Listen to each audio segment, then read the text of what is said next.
Now that we've taken care of that business, we can slip away for a well-deserved break, said the doctor. Don't you think we've earned that, K9? Affirmative, Master, answered the robot dog. The sounds of the time rotor rising and falling were masked momentarily by the sound of K9's wagging tail and twisting ears. I thought we were on a tight schedule, Romana called out from behind the interior door. The doctor puffed out his cheeks like an exasperated locomotive. Do we have to adhere to a tight schedule? I mean, isn't the point of tight schedules to occasionally abandon them and enjoy the excess of free time you have acquired from the tightness of the schedule being tight? Romana entered the console room with her head cocked with an air of moderate indulgence. It had become a familiar mannerism, even in this regeneration. I'm not sure that's the point, Doctor. Time is such a sticky thing. Without warning, the sounds of the TARDIS wound down to silence as the central column sank to its lowest position. The lights went out almost entirely. In contrast, the wall roundels remained illuminated by the light of a burnt orange dawn. Tackier than a temporal twig, shouted the doctor as he and Romana leapt to the console. After flicking familiar switches, then a few less familiar, the doctor looked up ashen-faced. The only instrument on the console that has power is this flashing light. What does that light mean? questioned Romana. It means the power is out. And we were in full flight. We should have been thrown right through the vortex. What on Gallifrey? No power? Then what's lighting the roundels? The TARDIS is completely stopped.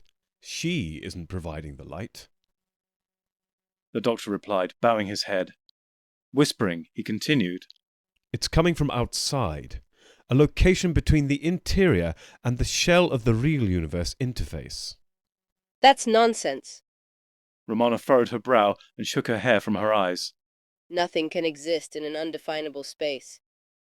The TARDIS exterior doors hummed open and blinding white light streaked in to bathe the doctor. You simply must stop doing that, groaned the doctor, but he did not seem to be addressing either Romana or K9. The Time Lord popped his lapels and did then turn his attention to his fellow Gallifreyan. In case of difficulties, close the doors by any means and dematerialize. How? There's no power. Perhaps K9 can provide enough juice to at least close the doors, the doctor speculated. Then he marched into the light, saying, Time to meet the Piper. Doctor, wait! Romana cried, but he was already gone. She stopped where she was and sighed. And it's pay the piper. Once through the doors, and his eyes had adjusted to the brilliance, the doctor found himself on a sandy plain under a rusty red sky. A man in glistening white stood before the doctor, looking into the setting sun. A white straw hat was perched on his head, and an ascot swathed his neck. A wineglass appeared in his hand, while a brandy snifter full of jelly babies materialized in the doctor's. Doctor, came the salutation from the white-bearded man. Beyond him, sandstone mountains rolled into the distance. Resort villas and cabanas suddenly solidified nearby. Guardian, acknowledged the doctor, instantaneously and inexplicably finding himself standing next to the man. Remarkably peaceful here.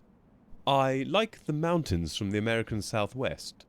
I can't say I miss the continental fog. Those mountains are oddly out of place with the Mediterranean villas, but at least it is peaceful. didn't you want a break from it all? Taunted the Guardian. I suppose that was the idea. The doctor said reticently. He sniffed the fruity jelly babies with a wafting motion. A fine vintage.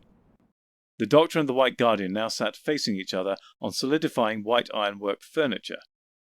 The Doctor was surprised at how completely unsurprised he was at the shifting nature of this reality. Where exactly are we? The Doctor asked, attempting to steer the conversation. This old place. Just the centre of all realities, the temporal nexus itself. The Guardian set his eyes on the Doctor. Are you tired of your adventures? Of your racing through the universe, righting wrongs and straightening crooked paths? He took a swig of his illusory beverage through his white goatee. No, I'm still quite a fan of the naturally crooked path. I like to think I put the orderly bend back in incorrectly straightened paths. The Doctor said, smiling. Is it possible you could have become burdened by certain events in your future, Doctor? Events that will unfold due to actions committed long ago? Perhaps you are shirking a responsibility, dreading a consequence, maybe? Leaving something undone? Remarkable. You're echoing the sentiment of my first self. Sounds like a wise man. Fear not, Guardian. I'm committed to resolving any issues which may arise. A glass of cool water appeared in his hand, replacing the jelly babies. Drink the water and be refreshed, Doctor, said the White Guardian kindly. How? Began the Doctor, but his voice gave out. He drank the water and cleared his throat with a short cough. Then he finished his thought. How do I fulfill our obligations to time and space without hurting, even destroying innocence? Now, isn't that always the trick? It's all in the nature of the doing and undoing. It's why you left your home planet, Gallifrey, in the first place. Besides, you and I both know you reap only what you have already sown, Doctor. Ducking his head and nodding, the Doctor realized he now stood at the console of the TARDIS. What was that? Demanded Romana, astonished. Romana, Said the Doctor, then paused. The TARDIS instruments had resumed their normal operations. The lighting returned to normal too. The elder Time Lord leaned on a railing, drumming his fingers. we have to keep our schedule tight. What, on vacation? Romana asked, clearly confused on this second change of direction. Tighter than before. Growled the Doctor to himself. He reached out to reset the coordinates, but then stopped in surprise. Unprompted, the engines roared once. Ah, the settings have already been changed for us. How considerate. He noted sourly. The TARDIS was underway.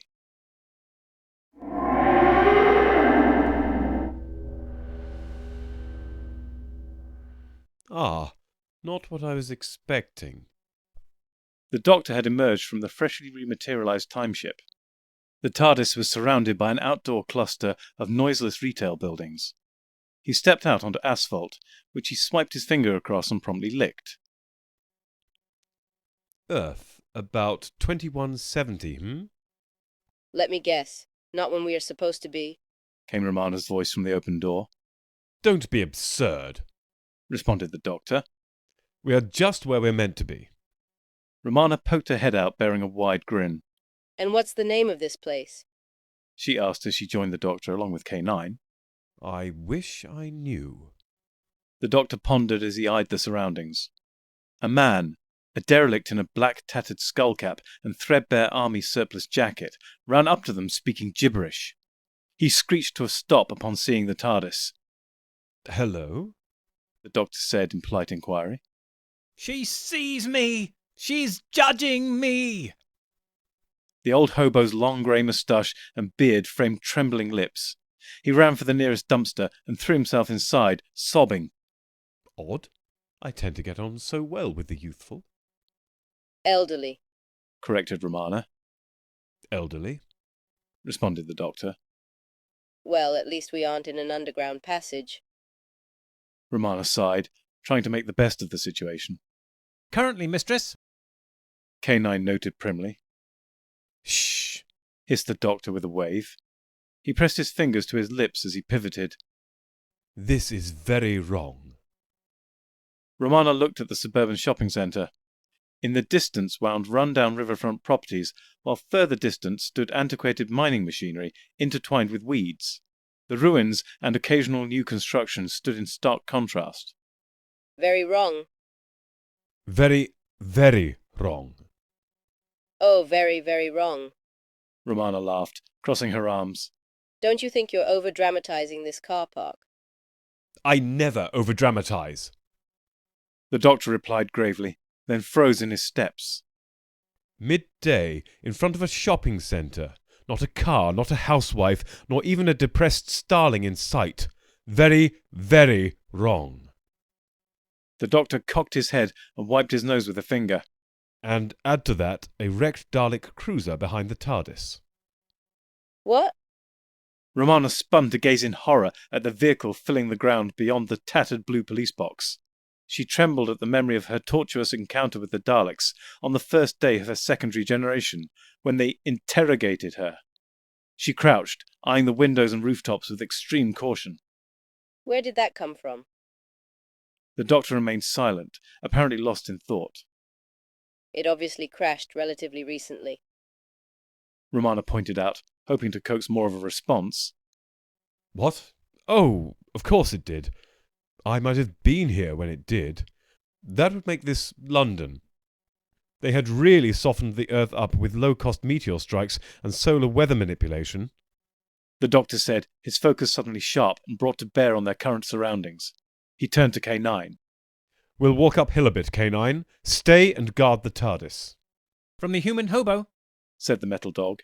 Affirmative, Master. Looks like the cruiser has been gutted by the human population. Romana noted as they walked. Even the hull has been stripped down.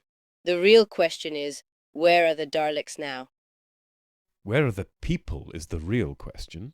The doctor replied as they left the car park for still more rundown suburbia. Did the Daleks somehow survive and kill everyone? If so, who built the structures newer than the crashed vessel? If the people destroyed our presumably surviving Daleks, where are they now? Perhaps they've taken to a nocturnal life cycle and sleep during the day. Ah, the hand of the Omega Man. The doctor mused absently before responding more directly. But then, where would they play football? Even in alien prisons, under the absolute worst conditions, humans will fight for a way to play football. Then we should be frightened of a force capable of ending weekend football. Romana warned. Ha! No matter where the humans may hide, we can handle anything, Boasted the doctor, prompting Romana to roll her eyes. We Time Lords defeated the Galactic Tin Cans. Besides, as I recall, the Daleks set themselves up for failure and were all disposed of. Industrious humans must have stripped all the ship's usable technology. The doctor almost walked into a shimmering woman in white spandex, who was also walking along at a brisk pace. She subsequently passed by Romana, seeming oblivious to her. Excuse me? Romana ventured. Do pardon us. We didn't see you approach. Undeterred, the woman in white continued on, ignoring the Time Lords. She seemed almost to blur uphill faster than the eye could follow. The woman carved her way up the incline as if drawn along a familiar, repetitious trail by an unseen cord. Well, that was certainly unexpected, Said Romana. Yes. Answered the doctor, stepping almost shoulder to shoulder with her as they watched the woman dwindle in the distance. She is scaling that peak above the wrecked ship, Said Romana, motioning toward a fog-shrouded facility sitting on the aforementioned peak of the hill. Yes. That facility is likely built above the old mine. Looks like a power plant. They might have only just recovered nuclear power. Was she real or an apparition? She was shimmering. Oh, yes. Come on. Let's go. Agreed the doctor. He started following in the invisible footsteps of the woman. Must we follow that apparition past the Dalek death machine? Romana complained. I suspect it is most likely that following this person, flitting incorporeally around, will lead us to a highly illegal quantum tachyon accumulator. The doctor pronounced. A device for tracking Time Lords in space-time, designed to circumvent the matrix of Gallifrey. Are you mad? Romana asked aghast, stopping in her tracks. It's the death penalty if any are even found in possession of one. Yet, this is the only planet in the universe we might find such a device. I don't understand. Imagine a human body, the slightly limited human brain, one heart. Not too bad once you get used to it. It's how I escaped detection from the Time Hunters myself, for a while anyway. You? You're not human. Not originally, no, and not now, but I was once. Briefly and temporarily, if you'll pardon the pun, I tried to drop out, sinking beneath Gallifrey's radars. The Time Lords objected to that. They were so angry they sent Time Hunters after me, Time Lords with no moral qualms about executing troublemakers. So, briefly, I made myself human, for all intents and purposes. Not the only time I've pulled off that trick, mind, albeit to evade different pursuers. I had to make special provisions to retain as much of my memory as possible. The Time Hunters eventually relented. I revealed myself to them, and in gratitude they undid my personal camouflage. Then they finally made good on my exile, my third self, trapped on the Earth in the 1970s, or 80s, never was sure. I feel I came off rather badly by being honest with them. Romana caught up in an instant. You used a Type 40 chameleon arch. Were you mad? It's how I escaped into the Earth's past, or future. I sometimes find it hard to keep track. My memories, and indeed my whole physique, became somewhat limited, by my own choice. The doctor held out his empty hand to an imaginary object. To carry a hidden life in the palm of your hand. To open it at any time you want to return to the temporal nexus. Any time you want to go back to being a Time Lord. Just don't lose it. An archfob. Yes, I have heard of them. Dangerous things. Where did you keep it? In a cigar box in the TARDIS's old workshop, Said the doctor. He continued to lead the way up the path the ghostly figure had taken. By now she was long gone. When I attempted to drop out, after the Time Lords passed sentence on my second incarnation, I fled here, but in the Earth's 50th century. Doctor, does any of this have anything to do with the quantum tachyon accumulator? That's just it. An aggressively dogged Time Lord, a hunter named Dante Lowe, arrived. He was searching for me, having employed an illegal Gallifreyan device, as you can guess, a quantum tachyon accumulator, to follow me through the temporal nexus. He was determined to carry out a terminal sentence. I barely got away. That was the first time I truly realized the danger of being a dropout. It just wasn't allowed. But then I realized it was also a death sentence. Good heavens! That history was never repeated to me, even as president of the High Council. The Matrix also never indicated that these hunters ever existed. That must have been before my time. It certainly isn't like that anymore. As far as you know. And your parents might well have been time-tots back then. The Matrix was probably carefully revised, the truth adjusted. And he didn't try to find you elsewhere. I might have sent the hunter's TARDIS into orbit unmanned. Then that's why the TARDIS brought us here. The Time Lords must have left him to die in this time period, his own TARDIS adrift. And it sensed the temporal flotsam and jetsam. Very likely. For them it would neatly clean up an embarrassing mess. The secondary question is why bring us 2,800 years prior to my previous visit in that 50th century future? Despite a growing breeze, the facility before them remained masked in fog. It was certainly taller than the doctor had previously imagined. As they negotiated a craggy rock outcropping, he offered a hand to Romana. Mind the body. Body? Romana jerked at the sight of a mangled and unmistakably human male arm in the heather. Her initial revulsion passed, and her investigative nature took over. What a violent end. Yes. He was a soldier, judging from the remains of his uniform. Do you think our apparition did this? Using a stylus from a jacket pocket, Romana stabbed at the man's rifle. It had been sheared in two behind the magazine. The non-corporeal shimmering individual wandering aimlessly over the countryside, so lightly that she doesn't even leave footprints. I don't see why not necessarily, although I'm no expert on apparitions. They're so shy. Can you tell if there is an easier path? Perhaps we could catch up with her? It appears not. Do you suppose her trek is repeated, on a loop? She could take a daily walk up the mountains, or monthly. Hard to say. Could be random, but I doubt it. Not in the presence of Gallifreyan time-tampering technology. Freeze! 2 camouflaged uniformed men rose from the underbrush. They pointed antiquated machine guns at the Time Lords. This zone is off limits. What are you doing here? Romana calmly, if not habitually, raised her hands. We were following the woman. The armed men slackened their poses slightly, eyed each other, then returned to the travellers. You better get inside with us. A hum began to fill the air, followed by a growing tremor. It started. Get a move on. One soldier cried. Captain Erickson requesting auxiliary entry with 2 captives. Called the most decorated man into a throat mic. Understood. Proceed. Came the reply. Move, you lot. We'll be killed out here. The captain pointed to an opening doorway becoming visible above the rocks. The party made for the entrance, fighting to stay upright during the tremors. It's reinforced. You'll be safe in there. Erickson reassured them. Once inside, the doctor and Romana were ushered into an interrogation room, then bound to chairs. And light shone in their eyes. Captain Erickson stepped from behind the lights. Now, who are you? He snapped. He's the doctor and I'm Romana. And this is all quite unnecessary. Doctor and Romana. A private said, walking into the room and scribbling down their answers. You would be his... Companion.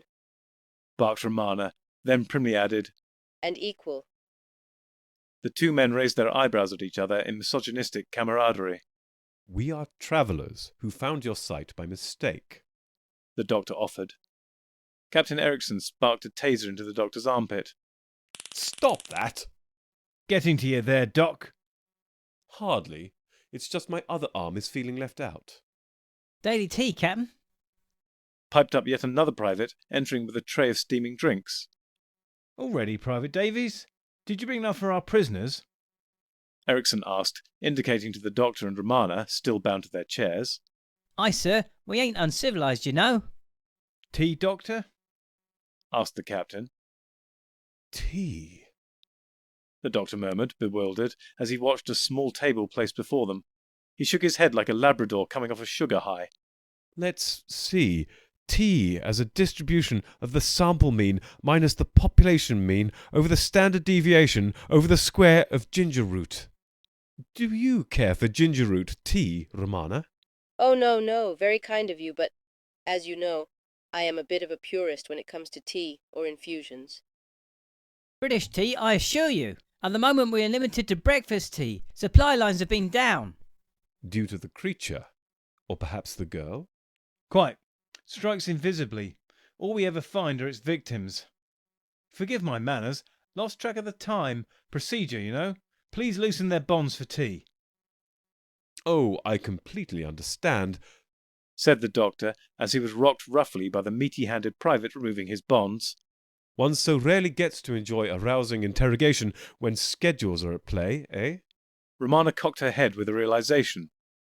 Points of procedure are quite important following the Dalek incursion, aren't they? It's civilization, replied the captain, as he drew a chair to the table to sit comfortably for tea. Procedure, manners, you know. Wheels of progress and all that. Rediscovering lost knowledge, principles, structure. Sounds daunting. It's only been a few years since the battle with the Daleks, and I've seen it all before. You lot are doing exceedingly well. Rebuilding, reclaiming the old mine. Quite. We had to start anew on more stable ground, but progress is being made. Then, when we first started up the machinery, the creature appeared. You realize we have nothing to do with this creature, yes? I'm inclined to believe you, miss, although I must say my inclinations don't mean anything. We found a body outside, with injuries that were in places ragged and in others clean. Oh no! It got Ian! Those injuries were either caused by a giant foot wielding a sword of Damocles, neither subtle nor hard to track, or a time shelf. A what? Think of a distortion field, gentlemen. A deadly concentration of energy that can cut through any substance. A random invisible distortion in time itself. Imagine a moving, undetectable, walk-in ripsaw. The doctor suggested helpfully. Ericsson's eyes darted first to Romana and then to the doctor. What if this time shelf thing randomly struck underground? Earthquakes, weather disruptions, static electricity discharges. Radio outages, utility outages. You very likely would have evacuated the populace. The doctor drifted off as connections were made. Romana and the doctor shared a look. Perhaps we can help resolve your problem and ours simultaneously. Your problem? Oh, it's an interesting case. We've been tracking the emanations of a device of foreign technology. We arrived here, but the trail had gone cold. We initially suspected it was in the Dalek hulk, but now I suspect it is somehow connected to the apparition of the Lady in White, and possibly this creature to boot. I do say that's a cracking jolly notion. We might be on the first steps to a solution. How do we proceed? The captain said excitedly. The doctor murmured, then absconded with a pad and pencil. Measurements and procedures, Captain. He cried, spinning to face the officer. Procedure and all that. The doctor then scrawled a disc with a cone in the pad. To start with, we have normal time. He drew a line bisecting the intersection. Imagine that line coming out of the page towards our faces. He drew a column intersecting the disc and cone. Then we have the known temporal nexus. The matrix relates to it over here somewhere. The dotted lines, perhaps. If a known localized tachyon field were introduced... This cone becomes like a donut then, doesn't it? The captain supplied. The doctor and Romana were shocked, their mouths hanging agape. Or at least a half bagel over here, near your time arrow. The captain added. How on Gallifrey? Romana began. Bless you, Brigadier, Exclaimed the doctor, forgetting himself, his location, and everyone in it. Captain? Pointed out Captain Ericsson. Bless you anyway, my dear man. The doctor enthused, recovering his senses. I had no idea you grasped basic temporal mechanics. You explained it so simply, your mastery may exceed my own, or at least Romana's. This final remark earned the doctor a growl and a sharp boot from his companion. My dear Doctor, I've seen this broken infinity graphic every day since Dr. Tyndall initiated Power Up. Can you show us? Ericsson was more than happy to oblige. He took the two Time Lords to a lift. In that elevator, the doctor confided to Romana, I am almost certain this Dr. Tyndall will turn out to be Dante Lowe, the time hunter from Gallifrey. Really? I too concluded the accumulator must be here, gathering geothermic or tectonic potential, while simultaneously expelling accumulated power as exhaust. However, would a time hunter come back in time to pursue you at this place in time and space? If he could do that, surely he would go back to the Dalek incursion itself, in 2164. I agree. And no, it doesn't make sense, but be ready. This man is a killer. the doctor and Romana took deep breaths as the lift doors opened to reveal an open-plan control room. A number of white plastic-clad technicians, men and women, stood holding clipboard devices at the periphery of the room, observing their respective stations. A few made distracted glances to the newcomers. In the middle of the bay, an unusual column of dimly lit electrics and what could have been organic-looking skin rose to a rounded point. Romana was impressed, if a little horrified. It certainly looks like they've reverse-engineered some antiquated Scaran technology. Via a hollow projection appeared the familiar disc and cone arcing partway into a recognizable infinity loop. Weather status? Came an unseen voice. Above seasonal average activity. Another technician answered. The first voice asked, Volcanic projection? Continuous. answered yet another technician on the far side. Captain Ericsson? The first voice called. Dr. Tyndall, I brought you 2 strangers we found at the western border. They propose to help resolve the issues with the systems. Really? Get ready. If necessary, we'll take the soldiers' weapons. I would like to meet them. A woman, that same first voice, said from beyond the semi-electronic mountain in the middle of the room. She walked around it into view and stood facing them. She wore the same plastic lab clothing as the others manning the control room. I am Dr. Tyndall, Chief Operator of this facility. Dante Low indeed. Romana chided, nudging the doctor. Greetings. Please ignore my assistant, Dr. Tyndall. Her name is Romana. Let me introduce myself, said the doctor, grinning with teeth fully on display. I am the doctor. Dr. Tyndall froze. Not the doctor? The genuine article? You were expecting us? Romana asked incredulously. Astonished, Dr. Tyndall said, Many have heard of the Doctor from the time of the Dalek incursion. We have begun to regard him as a folk hero, a myth even. But here you are, in the flesh. I thought he would be older, said a nearby technician before she caught herself and looked to the floor, blushing. Well, smiled the Time Lord of indeterminate years. I age well. Could I examine your setup? With Dr. Tyndall's permission, the Doctor and Romana examined the by now familiar holoprojection, as well as the other not-so-familiar charts. These emanations, what are you trying to do at this facility? Following the mine's explosion at the end of the invasion and our new one freedom, we set out to utilize the excavations for a number of natural resources. Many of the old shafts still survived, apart from the main core one, of course. After reopening the mine, our instruments began to detect tectonic instability. Could it potentially be new volcanic activity, new geothermal instability as a delayed after effect of the alien bomb? Romana wondered. We lowered a prototype direct power conversion unit into the mine, as far as it could go anyway. You'll be happy to know we have nearly total conversion. Dr. Tyndall proclaimed proudly, seeming not to hear her. What? Gasped the doctor, the blood draining from his face. You aren't using a water turbine, are you? No. We repurposed alien devices to act as raw energy capacitors. And output electricity? That would appear to make sense. The doctor added with mounting dread. That's the principle. Where does the device send the other energies it accumulates? What other energies? A capacitor stores power and releases it as required, or at least as designed. I'm betting this machine of yours accumulates many forms of power and probably discharges them at capacity. All of them. These last words uttered by the doctor held deadly significance. No, there must be another explanation. What confounded arrogance!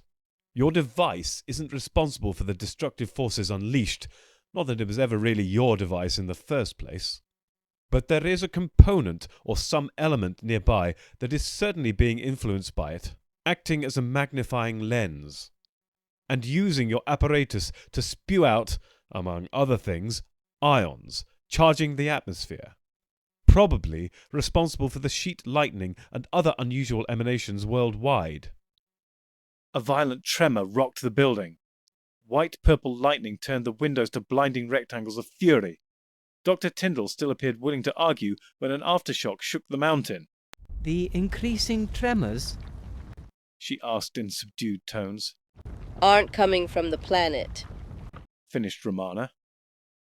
She pointed to a panel being operated by a young technician. At least not just the planet. The increasing tectonic activity is likely from undetected random discharges from this.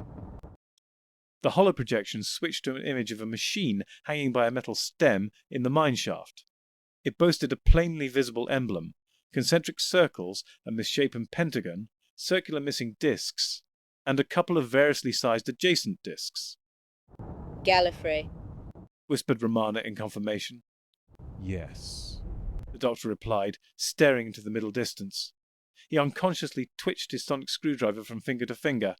The converter itself is responsible for these sporadic tectonic disturbances? Dr. Tyndall asked with mounting dread. I can just turn it off. She then announced desperately. Gallifreyan technology isn't that simple. It often has a mind of its own. It's too dangerous to service, of course. Too much radiation. The room shook harder. Cracks appeared in the ceiling and walls. I'll need an environment suit. He stated determinedly, tinged with a little reluctance. You know about this Gallifrey machine? Can it be safely deactivated? Yes, no, and I'm going to anyway. Oh God, we caused the harm we were trying to suppress. Dr. Tyndall gasped in defeat. She hunched over, clutching her chest. What a sick, twisted joke. An environment suit that looked like it was made from a large space blanket was brought to the doctor. He began to suspect that in these impoverished post-war times it might have actually been repurposed from one. Nevertheless, he started donning it immediately. Look at the accumulator's exhaust, Added the doctor. or more precisely, the apparent lack thereof. Remember your basic physics. In the end, your misuse of this machinery, its undirected outpouring of deadly yet undetected energies, is killing your own people here while creating desert and famine further afield, probably. Those oscillations must be responsible for causing worldwide earthquakes, volcanic eruptions, and possibly worse. Romana added. We need to shut it off, now. Another jolt hit the foundations, knocking everyone to the floor. The doctor looked out of a window to see lava spewing from a doorway in a lower corridor. Are we, perchance, sitting on a volcanic fault? The doctor mused sarcastically. Unbelievable. Romana sighed with a roll of her eyes.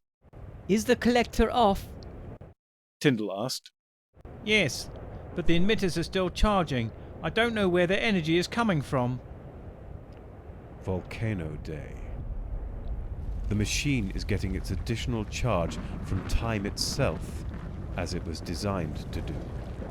Creating a tectonic resonance. How much worse can this thing get? Oh, trust me, it will get much, much worse, Romana. Get everyone out of here. I have to reach the accumulator and snuff the whole thing out.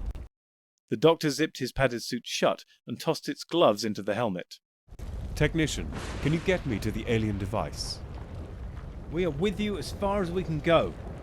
Captain Erickson said, while his men, ever prepared, hoisted rolls of cable to assist the doctor. Quick, everyone out the side entrance. Romana barked. She followed those running humans, not staying to aid the doctor. A boulder dropped through the wall ahead of them, flattening a poor woman to death. Romana turned her head, sickened. Then, in a moment, she was back on task. The rear door then, hurry. They ran to the loading dock. The first man to leap from the steps was consumed by an exploding fountain of fire. His yell was barely heard as he was incinerated. Romana forced the panic-stricken scientists and technicians back the way they came. We'll find another way. Romana yelled over the increasing din. The doctor's party stood in an access hatch outside the main mine shaft.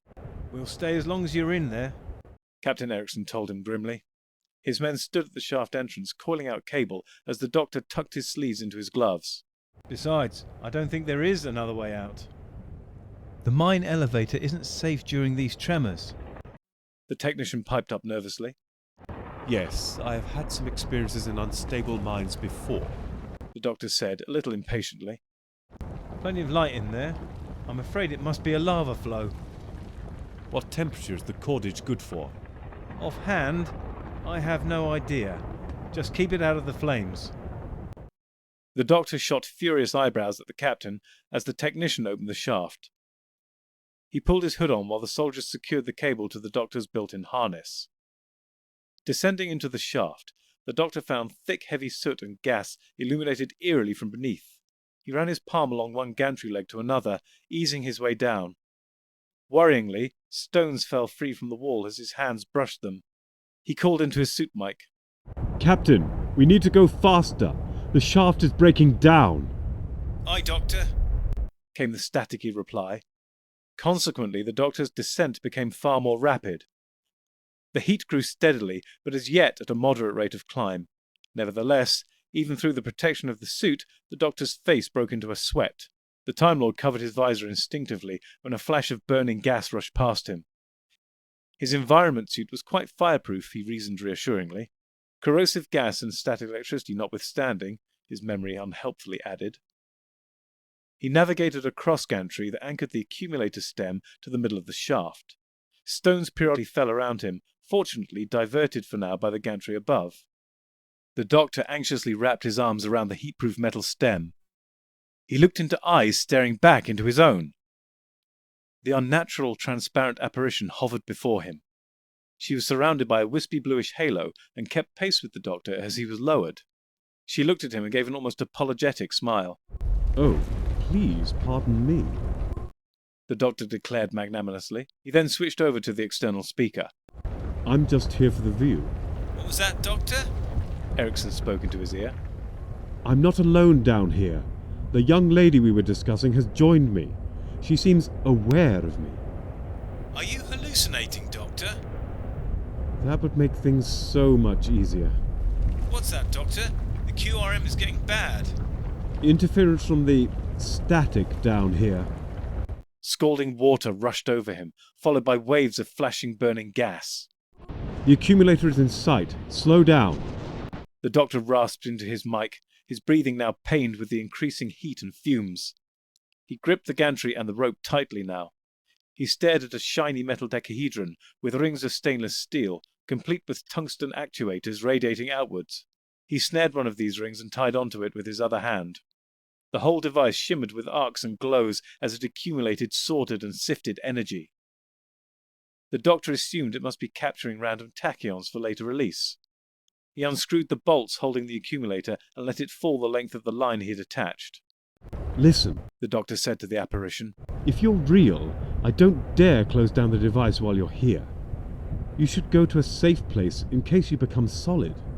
The young woman smiled calmly but remained silent. Very well. Captain, can you bring me up? A moment passed. Captain? The apparition caught a falling burning line. As far as the line was concerned, she was solid enough already. Ah, the cable has broken. A small error of judgment on my part. The young woman shrugged. This was when the doctor realized she was holding his hand. Well, aren't you kind? The doctor looked around as the flames rose. Should we just hang around? The woman shook her head and pulled his hand unwillingly from the support stem. She turned in space and took the doctor in an embrace, which he returned. He was amazed and relieved how solid her form felt as she carried him up the shaft. You're becoming real. Cried the doctor as the heat began to overcome him. Must be the proximity to the device. They passed gantry after gantry. She placed her cheek against the doctor's helmeted one. I understand. Wherever we go together. The doctor's eyes fluttered. He seemed lost in an eternity of flashing lights behind his eyelids. Doctor! Erickson shouted through the opening of the shaft. As he caught sight of the ghostly young woman, he added, Stand back, men! Semi-conscious, the doctor collapsed gasping on the floor outside the shaft. The tremors were continuing. He was groggy and uncertain, but pulled the accumulator into the corridor using the attached line. Immediately, he blasted it with various harsh sonic screwdriver settings. Whirs and clicks came from the machine, which finally grew dark, then silent. The doctor pulled off his hood and realized he was still in the embrace of the young woman. She solidified and took a breath. I'm alive! She exclaimed. Yes, my dear, we both are. Is there a medic? This old doctor needs fluids. And the ghost has just experienced a sudden unexpected weight gain. A man used that machine on me. She said softly, nodding towards the now dead accumulator. Odd tones of shame had coloured her words. I was trying to help him. Something went wrong. It cast me into the past. I've been trapped in my own yesterday ever since. For decades. Oh, sir, I have been lost in the hills and fields for so many years. I've never felt so... Hopeless? Offered a bleary-eyed and shattered doctor. unwanted. Concluded the girl. The doctor angrily threw the dumpster lid open. The man inside cowered in the unwelcome light. The doctor plucked the hobo from within and seethed at him. Dante Lowe, you've been here all along, you pathetic weasel. Do you know what you almost did to me and to your own? The doctor nudged the man. Foot's on the other neck now, eh? Dante Lowe stumbled away, breaking free of the doctor. She's judging me! Romana grasped the man in a half Nelson and pinned his wrist against his back. She regarded the tortured time hunter for a moment. He's clearly from Gallifrey. I didn't recognize the ruined uniform before, though. It and he are in a shocking state. She pronounced with a tut and a theatrical shaking of the head. So the High Council left you to die in your own past? I know they would not think highly of the lack of care given to your uniform. How sad. The centuries of torment. I could simply let you die. Perhaps even help you on your way. No one would object. My hands would be clean. But you're the doctor! You don't kill! You must have missed the Time War. Romana observed. Lowe sobbed. I'm sorry! Please, someone help me! As he said this, he clutched Romana's arm, still holding him tight. When I failed in the future, I tried to use the tachyon accumulator to discharge time energy and project us to another period, one when you were known to arrive on Earth. I was propelled back in time with my poor naive assistant, but the misuse of the machine... It was only meant for doing harm. Yes, that's all it can do. Oh, the consequences. My assistant has been trapped in a time loop, neither dead or alive. It's a living death for us both. I'll give you a choice. Stay here in this alien world, never return to Gallifrey, and live out your life, all your remaining regenerations. Alternatively, I will send someone from Gallifrey to pick you up. I'm sure they'll be friendly. Either way, you'll never set foot in my TARDIS. I can't say which derelict life is worse, here in the trash heap between Earth's histories, or to live out your days in the wastelands of Gallifrey. By the way, I freed your assistant. Naive no more, I'll warrant, from the time loop you initiated. For her sake, understand? I will send someone to rescue you both, I suppose, eventually.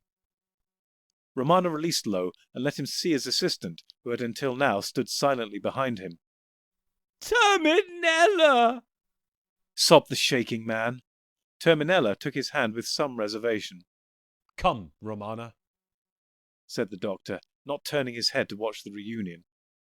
The doctor picked up the quantum tachyon accumulator and walked toward the TARDIS. K9 was standing guard. Hello, K9. Master? K9 responded crisply.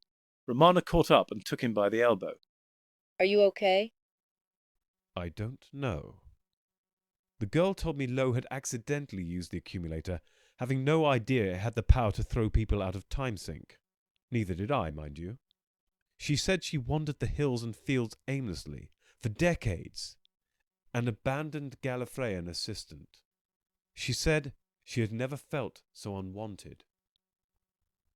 A moment passed between them. The doctor opened the door. Let's put this Time Lord tracker into storage, he pronounced firmly. Won't there be consequences for that? Romana suggested. The doctor's face creased in an all-too-familiar frown. He sighed in resignation. Only if we're caught. We'll cross that bridge if and when we come to it.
Masters, mistresses, the Doctor requires materials in order to maintain the TARDIS and ensure continued functionality. He similarly requires carbon-based comestibles to sustain his own biological functions and existence.